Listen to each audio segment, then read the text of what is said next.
येणाऱ्या विधानसभा निवडणुकीच्या पार्श्वभूमीवर सोमवारी त्र्यंबकेश्वर येथे महाविकास आघाडीची बैठक पार पडली। याप्रसंगी आमदार हिरामनदादा खोसकर यांना सर्व महाविकास आघाडीच्या कार्यकर्त्यांनी प्रतिसाद देऊन आम्ही तुमच्या पाठीशी आहोत असे म्हणत पाठिंबा जाहीर केला। यावेळी इगतपुरी त्र्यंबकेश्वर मतदारसंघाचे कर्तव्यदक्ष आमदार हिरामनदादा खोसकर, काँग्रेस तालुका अध्यक्ष संपत नाना सकाळे, कार्याध्यक्ष राष्ट्रवादी युवक महाराष्ट्र राज्य पुरुषोत्तम भाऊ कडलक, माजी पंचायत समिती सदस्य जगनतात्या आगळे नाशिक, माजी शिवसेना तालुका अध्यक्ष मनोहर मेठे, कृषी उत्पन्न बाजार सभापती विनायक माळेकर, शिवसेना तालुका अध्यक्ष उबाटा त्र्यंबकेश्वर समाधान बोडके पाटील, शिवसेना जिल्हा उपाध्यक्ष नाशिक निवृत्ती लांबे, कृषी उत्पन्न बाजार सभापती युवराज कोठुळे, राष्ट्रवादी तालुका अध्यक्ष कैलास मोरे, अरुण मेठे, संजय मेठे, भास्कर मेठे, दिलीप मुळाने, सामाजिक कार्यकर्ते काशीनाथ पेहरे, गणेश कोठुळे, प्रवीण शिरसाट, सागर चव्हाण, सुरेश चव्हाण, निवृत्ती लिलके, निवृत्ती महाले, हरिभाऊ अंबापुरे, एकनाथ शिंदे, मोहन बेंडकुळे, मोहन भांगरे, राजाभाऊ पाटील, रावजी दिवे, मराडे, दिलीप जाधव, समाधान पेहरे, विष्णू पोटिंदे, हरीश कोरडे, सीताराम मोरे, भरत गुंड, संदीप जाधव, विठाबाई आहेत आदी सर्व पक्ष, जिल्हाध्यक्ष, प्रदेशाध्यक्ष, सरपंच, सदस्य, चेअरमन, संपूर्ण तालुक्यातून पदाधिकारी, कार्यकर्ते उपस्थित होते।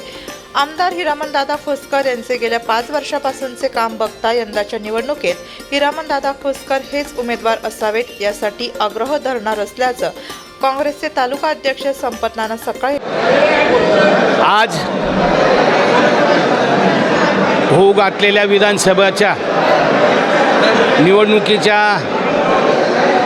निवडणुकीसाठी तिन्ही पक्षाची आघाडी पक्षाची आज प्रमुख कार्यकर्त्यांची आज महत्त्वाची मीटिंग आम्ही आमदार खोसकर साहेबांच्या नेतृत्वाखाली इथे लावली होती। तिन्ही पक्षाच्या लोकांचं एकच मत आहे का काही परिस्थितीमध्ये काँग्रेस पक्षाची ही जागा आहे आणि ही काँग्रेस पक्षाचे उमेदवार म्हणून ज्यांनी 5 वर्षामध्ये विकास साधला, सर्व जाती धर्माला, सर्व कार्यकर्त्यांना, सर्व पक्षाला घेऊन चालण्याचं काम त्यांनी गेल्या 5 वर्षामध्ये केलेले। म्हणून जी कार्यकर्त्यांच्या काय भावना होत्या त्या भावना ऐकून घेण्यासाठी आज खास आम्ही ही मीटिंग लावलेली होती।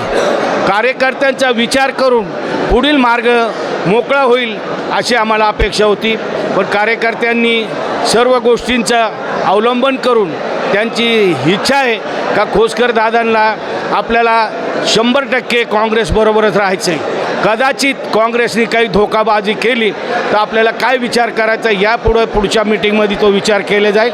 पण आज आम्ही काँग्रेससोबत आणि काँग्रेसचेच उद्या काँग्रेसचे दिल्लीचे प्रभारी हे त्र्यंबकेश्वर येथे पानगावणे साहेबांच्या ब्रह्मव्हॅलीवर इथं कार्यकर्त्यांच्या भेटीसाठी येत आहे आणि हीच आम्ही जी आजची खंत होती कार्यकर्त्यांची ती उद्या आम्ही निरीक्षकांसमोर सांगणार आहे आणि त्यांना सांगणार आहे का आम्हाला खोसकर साहेबच हेच उमेदवार पाहिजे काँग्रेस पक्षाला। त्यांनी जे 5 वर्षात काम केलं त्याचं परतफेड आम्हाला काँग्रेस पक्षाकडून आघाडी पक्षाकडून आम्हाला त्यांची परतफेड करायची आहे। त्यांनी जे जीवाचं रान करून सर्वांना, सर्व समाजाला, सर्व जाती धर्माला घेऊन चालले। त्यांनी आरोग्याचा विषय असेल का पाण्याचा प्रश्न असेल का शाळेचा प्रश्न असेल का रस्ते विकास असेल, अशा अनेक प्रश्न, अनेक अडचणी होत्या 5 वर्षामध्ये त्यांनी सोडवलेलं आहे। म्हणून आज खास ही मीटिंग त्यांच्या पुढच्या भवितव्यासाठी आणि पुढच्या निवडणुकीसाठी रणनीती ठरवण्यासाठी आजची ही खास मीटिंग कार्यकर्त्यांची घेतली होती। या मीटिंगला सर्व कार्यकर्ते आले त्याबद्दल मी सर्व कार्यकर्त्यांचे विशेष आभार, तालुका काँग्रेसचा अध्यक्ष या नात्याने मी सर्वांचे आभार मानतो। सर्वांच्या कार्यकर्त्यांच्या चेहऱ्यावर ज्या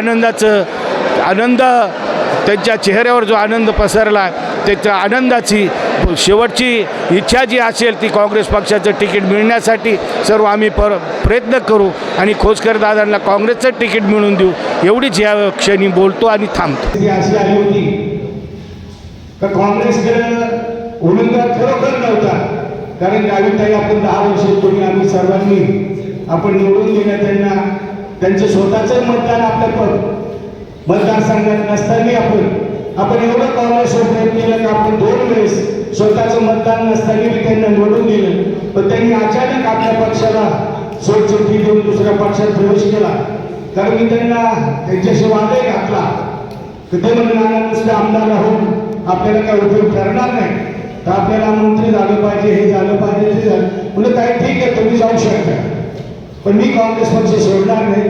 तुम्ही गेला तरी चालत. त्या दिवसापासून मी उठून आलो, परत त्यानंतर मी गेलो नाही. मग काँग्रेसला उमेदवार सोडण्यासाठी मी अनेक जणांशी प्रयत्न केले. आपल्या नानापाड्याच्या भोळताई होत्या, त्यांना विनंती करी. कविता राऊत होत्या, त्यांना मी शोधून बघितलं. कविता राऊत काही हाताशी लागले नाही.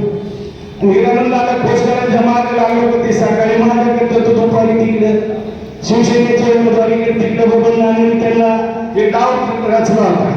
आणि हा साधा भोळा माणूस इकडे तिकडे फिरवून बबन नानाला काय लागत होतं का त्यांचे जे दोन गट आहे नाशिक तालुक्याचे दोन्ही गट हे ते खोसकर दादाचं मानणारा दोन्ही गट आहे. म्हणून त्यांना त्या शिवसेनेमध्ये त्यांनी लालू दाखवली होती.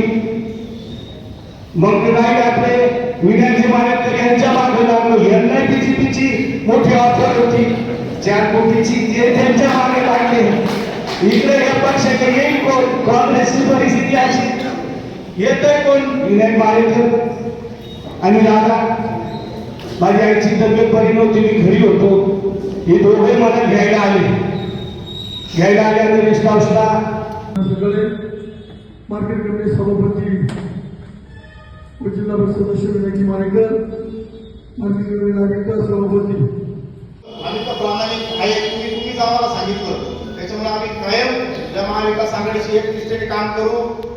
परंतु मागच्या काही काळामध्ये वेगळ्या चुकीच्या पक्षाला मतदान केलं असा जो आक्षेप खोसकर साहेबांवर आहे हे मी त्यांना विचारलं, परंतु तसं काही झालेलं नाही. त्यांनी मला असं उत्तर दिलं की हे जे वरचे काही मंत्री असलेले माजी मंत्री अमुक धमुक तमुक हे नेते फुटलेले आहेत, परंतु मोठ्याचं कोणी पाहत नाही. एखाद्या गरीबावर लहान म्हणजे ज्याचा आवाज पोहोचत नाही त्या नेत्यावर ते आरोप लागले जातात. त्याच्यामुळे त्या घटना आपण सगळे आजच्या मीटिंगच्या निमित्ताने फोडून काढू आणि महाविकास आघाडीने जर खोसकर साहेबांना उमेदवारी दिली तर आपण या सगळ्यांनी ताकदीने त्या उमेदवाराची मागणी करू की असा सर्वसाधारण कार्यकर्ता नेता आम्हाला परत मिळणार नाही.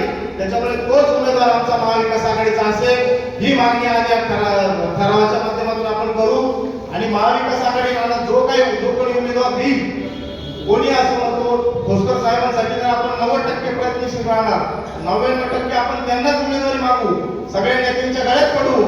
मी पवार साहेबांना त्या दिवशी सांगितलं की साहेब, ज्या वेळेस या काँग्रेसला गरज होती उमेदवाराची त्यावेळेस आपण आपल्या पक्षाचा उमेदवार त्यांना दिला, आपल्या विचाराचा उमेदवार दिला. आणि आता जर 2024ला ते लोक असे करत असतील, काही चगडक करत असतील तर हे चालणार नाही. तुम्ही सोनिया गांधींची बोला, तुम्ही राहुल गांधींची बोला आणि या राज्याच्या नेत्यांना सांगा की आमचा खोसकर हा उमेदवार आम्ही तुम्हाला दिलेला आहे, तो उमेदवारच तुम्ही यावेळेस हे केलं पाहिजे, नाही तर ही उमेदवारी आम्हाला द्या. आम्ही तुतारीच्या चिन्हावरती उमेदवारी करतो आणि खोसकर साहेबांनाच त्या ठिकाणी उमेदवारी करतो. अशा प्रकारचं स्पष्ट आम्ही त्या ठिकाणी मांडलं, ते खोसकर साहेबांना देखील सांगितलं. त्यामुळे आमच्या राष्ट्रवादी काँग्रेस पक्षातर्फे आम्ही सर्व पाठिंबा हा महाविकास आघाडीला असेल आणि सर्वप्रथम उमेदवारी प्राधान्य असेल हिरामन खोसकर साहेबांना, एवढंच या ठिकाणी मी बोलतो. आणि वृत्तसंकलन विभाग, नाशिक लोकशाही न्यूज, नाशिक.